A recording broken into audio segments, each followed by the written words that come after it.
Hello viewers, আসসালামু আলাইকুম।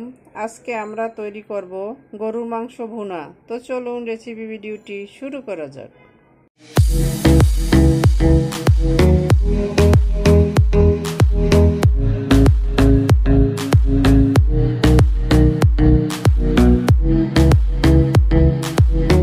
শুরুতে কিচেনে এসে চুলায় একটা প্যান বসিয়ে দিয়েছি। এতে দিয়ে দিয়েছি মেজারমেন্ট কাপের 1 কাপ সয়াবিন তেল। এখন এর ভিতর দিয়ে দিব তেজপাতা। এখানে তেজপাতা ছিঁড়ে নিয়ে নিয়েছি 2টা, একটা জয়ত্রীর অর্ধেক নিয়ে নিয়েছি, জায়ফল একটা 4/1 ভাগ গুঁড়ো করে নিয়ে নিয়েছি, 6-7টা এলাচ গুঁড়ো করে নিয়ে নিয়েছি, মানে থেতো করে নিয়ে নিয়েছি, 7-8টা নিয়ে নিয়েছি লবঙ্গ, নর্মাল জিরা 1/2 চা চামচ, মিষ্টি জিরা 1/2 চা চামচ, আর 5-6টা দারুচিনি নিয়ে নিয়েছি। এখন এগুলো দিয়ে দিচ্ছি।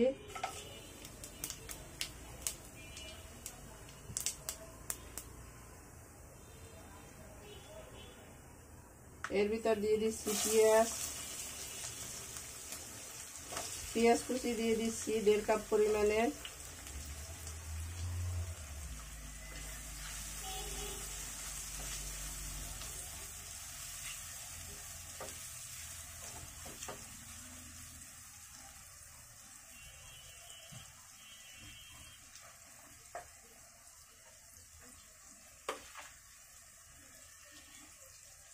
দিয়ে দিচ্ছি স্বাদ মতো লবণ।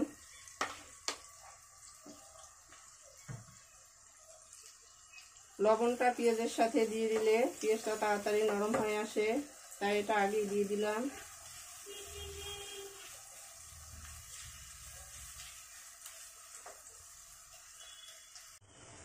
পেঁয়াজটা নরম হয়ে আসছে। এখন এর ভিতরে দিয়ে দিচ্ছি আদা রসুনের পেস্ট 2 টেবিল চামচ।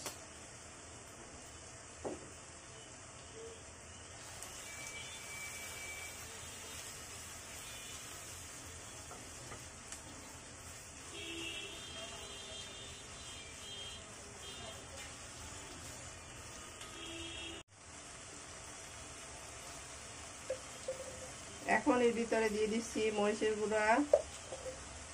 গুঁড়া দিয়ে দিচ্ছি 1.5 টিস্পুন, হলুদের গুঁড়া 1 টিস্পুন, ধনিয়ার গুঁড়া 1 টিস্পুন। মরিচের গুঁড়াটা আপনারা আপনাদের মরিচ ঝাল কতটা সেটা বুঝে দিবেন। আমাদের মরিচটা খুব বেশি ঝাল, তাই আমি এখানে 1.5 টিস্পুন দিয়ে দিয়েছি।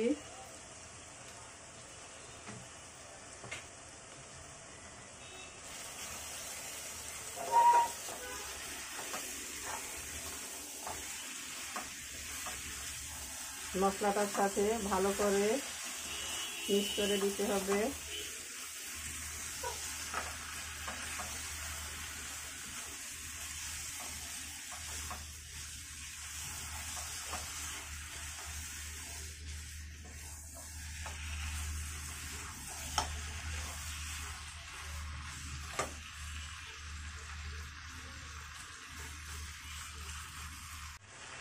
এখন আমি এটাতে ঢাকনা দিয়ে দিব। ঢাকনা দিয়ে দিচ্ছি। ঢাকনা দিয়ে দিলে কিছুক্ষণের ভিতরে এর থেকে মাংসের পানিটা ছেড়ে দিবে। তো এটাকে আমি এভাবে 5 মিনিট ঢাকনা দিয়ে জাল করে নিব। 5 মিনিট পরে ঢাকনাটা তুলে নিচ্ছি।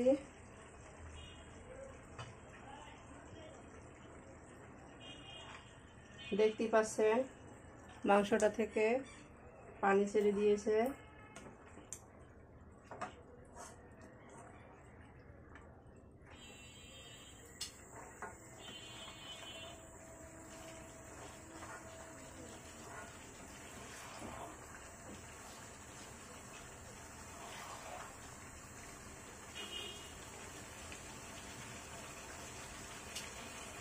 আমি এটাতে আবারও ঢাকনা দিয়ে দিচ্ছি, আর এটাকে আমি আরও 2-4 বার ঢাকনা তুলে নেড়ে নিব মাঝখানে। তো এটা পুরো পানিটা শুকিয়ে আসার পর আবার ফিরে আসছি। দেখতে পাচ্ছেন মাংসটা থেকে পানিটা একেবারে টেনে গিয়েছে।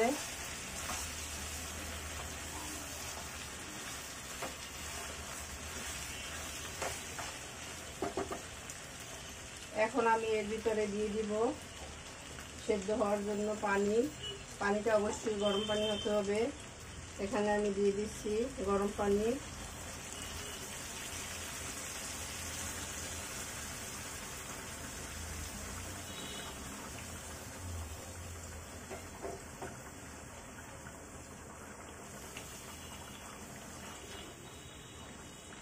আমি প্রায় হাফ লিটার মতো পানি দিয়ে দিয়েছি, এতে করে মাংসটা খুব ভালোভাবে সিদ্ধ হবে।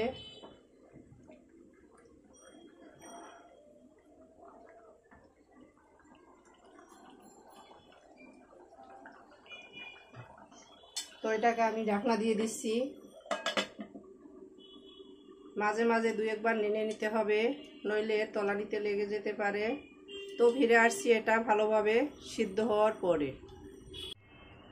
ঢাকনা তুলে এখন মাংসটাকে চেক করে নিচ্ছি।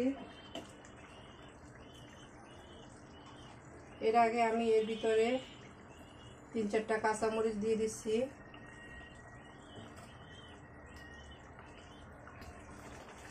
এর থেকে জাল বের হবে না, সুন্দর একটা স্মেল বের হবে।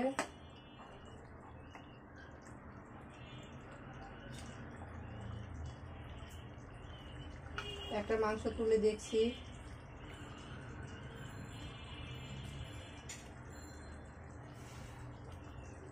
দেখতেই পাচ্ছেন মাংসটা একেবারে তুলতুলো হয়ে গেছে। তো আমি এখন এটাকে আরো 2 মিনিট ঢাকনা দিয়ে জাল করে নেব, এতে করে মরিচের ফ্লেভারটা সব মাংসের ভিতর ছড়াবে। তো ফিরে আসছি 2 মিনিট পরে। ফিরে এলাম 2 মিনিট পরে, ঢাকনাটা তুলে নিলাম। তো আমাদের গরুর মাংস বোনা ডান। এখন আমি এগুলোকে সার্ভ করে নিব। তো চলুন সার্ভ করে নেওয়া যাক। সার্ভ করে নিলাম আমরা আমাদের গরুর মাংস ভুনা। দেখতেই পাচ্ছেন কতটা অসাধারণ হয়েছে। আমাদের রেসিপি ভিডিওটি ফলো করে আপনারাও তৈরি করে দেখবেন। কমেন্ট সেকশনে জানিয়ে দিবেন কেমন হয়েছিল আমাদের রেসিপি ভিডিওটি। লাইক, কমেন্ট, শেয়ার, সাবস্ক্রাইব করে আমাদের পাশে থাকবেন। আল্লাহ হাফেজ।